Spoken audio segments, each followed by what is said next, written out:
guys, welcome back to channel Sai Tech Guru. In this video, I'm going to compare the iQOO Z5 versus iQOO Z3 device. So which one is best option to buy and what are the specifications differences between both of the smartphones? That's what I'm going to exactly compare in this video. So right now I do have the iQOO Z3, so I do know everything about the iQOO Z3 at this moment. But at this point, I do not have the iQOO Z5. So maybe very soon I might be able to buy this phone. So make sure you hit that subscribe and stay tuned for those videos. But meanwhile, let's see what are the specifications differences between iQOO Z5 and iQOO Z3 at this minute.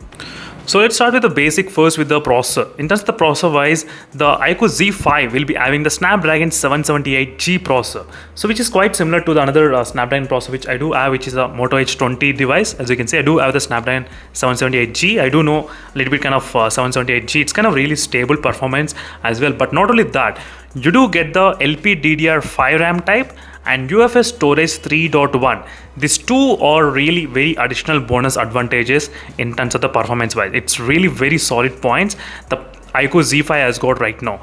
Whereas iQOO Z3, which has got the 768G processor and which has only LPDDR4 RAM type and UFS storage 2.2. That's the thing about the iQOO Z3. That's the thing. And in terms of the benchmarks, we can actually expect kind of close to 4,40,000, 4,45,000, somewhere around that.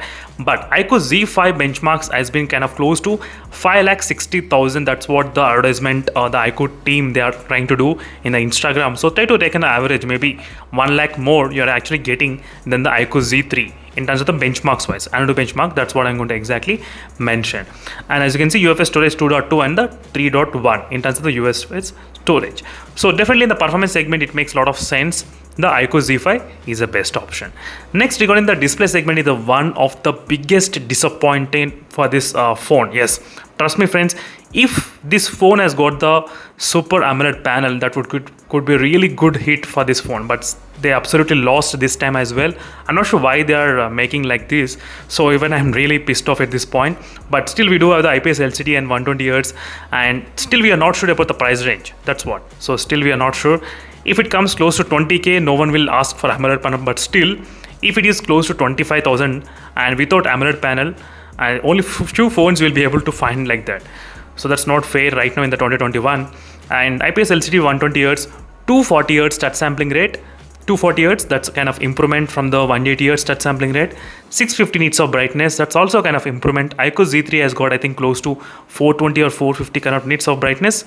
So brightness wise improvement, touch sampling wise improvement.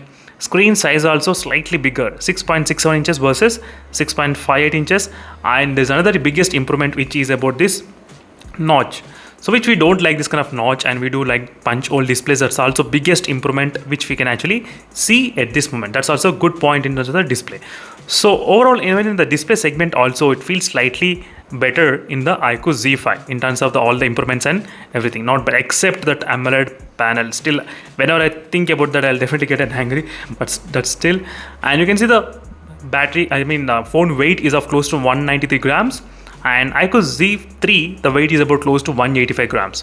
So that's the reason why the weight is more, because of the battery. I'll try to explain you how much battery capacity as well later on. So overall in the camera segment, there is nothing much major improvement at this moment. So maybe in the real life, maybe be able to see how is the capabilities. But right now, on the paper, specifications are completely kind of close to each other. Nothing much major difference at this point regarding the camera. And we do have the 16 megapixel camera on the front camera and same 16 megapixel. f2.5 versus f2.0, that's kind of a little bit kind of change happened. And next, dual stereo speaker setup is present in the iQOO Z5. Yes, finally, iQOO Z3 has got only single stereo speaker setup, so dual stereo speaker setup. And we do have the Hi-Fi audio. Even wireless Hi-Fi audio is also supported in the iQOO Z5. That's fantastic. So previously it used to be only with the wired Hi-Fi supporting, but right now even with the wireless, you can actually listen music with the Hi-Fi support. There is no information about the Wi-Fi 6 capabilities, but we will be able to test it once we get hands-on with that. So there's no information in the Wi-Fi 6. So as a future-proof option, you need to even think about that one. And next, both phones, they do have the side-mounted fingerprint scanner. That's kind of completely normal, nothing much major. But 5000 mAh of battery capacity with 44 watts charger and 50 minutes in 26 minutes of time. 50% in 26 minutes of time. That's what it advertised. As you can see, the battery capacity increased and the charging adapter got slightly decreased. You can see the previously it used to be 4400 mAh of battery capacity and 55 watts charger, and the phone takes about close to 40 minutes of, not 40, I think 50 minutes of time, 45 to 50 minutes of time the iQOO Z3 can actually take to charge fully 100%. So well friends, after going through all the specifications, what are the things I like in the iQOO Z5 is about the performance segment. In terms of the performance, I'm really very much convinced with the iQOO Z5. That's really good. And next is the battery also. That's another good improvement in terms of the battery and punch hole. We do have touch sampling rate slightly kind of 240 Hz only, but still it's just an improvement. And this is the quick detailed friends comparison between both phones. I think you will be definitely understanding what the specifications of the iQOO Z5 and how it's comparable with the iQOO Z3. So at this moment, the only one thing the iQOO Z5 remains is the price range. If the price of this iQOO Z5 comes around kind of close to maybe 23,000, that would be very good deal. Yeah, 23,000. Yes, that is what my rating would be there, because I did use plenty of phones. Right now I do have a lot of phones, and after this much of experience, after using everything, I can definitely say if the price comes close to 23,000, maybe that could be really good.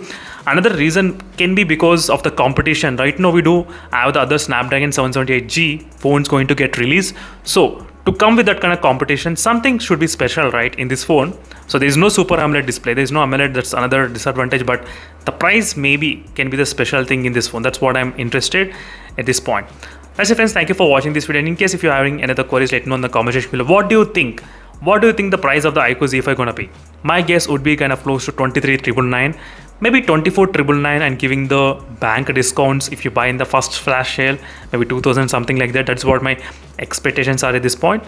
And that's it friends, thank you for watching this video. It's a quick comparison. So in every aspect, I feel the iQOO Z5 is slightly better, but maybe in the camera we need to do the real life testing as well. And we do have the 4D vibrations. I totally forgot to mention, sorry.